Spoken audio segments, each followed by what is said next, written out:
Rangpur customs, excise ও VAT কমিশনারেটরের দুর্নীতিবাজ commissioner Shafiur রহমানের বিরুদ্ধে দুর্নীতির অভিযোগ ও সাংবাদিক নেতার সঙ্গে অসৌজন্যমূলক আচরণের প্রতিবাদে উত্তাল হয়ে উঠেছে সাংবাদিক সমাজ।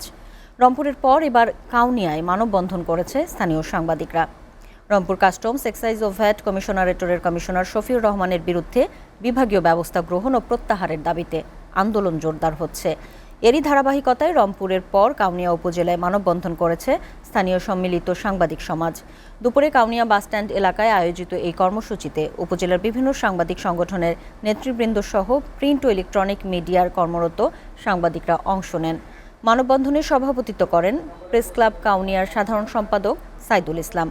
মানববন্ধনে সাংবাদিক নেতারা তাদের বক্তব্যে ওই দুর্নীতিবাজ কমিশনার সহ তার সহযোগীদের বিরুদ্ধে দ্রুত শাস্তিমূলক ব্যবস্থা গ্রহণ সহ তাদের রংপুর থেকে প্রত্যাহারের দাবি জানান।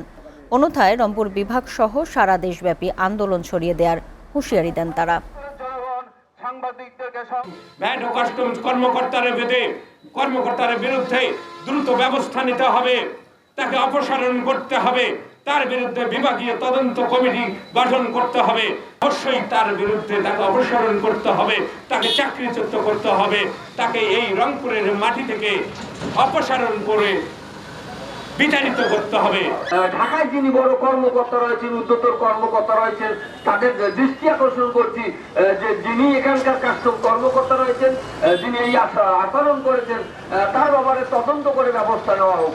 তার যদি সঠিক বিচার করা না হয়, সারা বাংলাদেশের সাংবাদিক জেগে উঠবে এবং বাংলাদেশে এর চেয়ে বড় রকমের আন্দোলন আমরা গড়ে তুলব ইনশাআল্লাহ। সাংবাদিকদের কণ্ঠরোধ করার জন্য তিনি চেষ্টা করিয়েছেন। আমরা কাউনিয়া সাংবাদিক বৃন্দ আমরা এর তীব্র প্রতিবাদ জানাচ্ছি।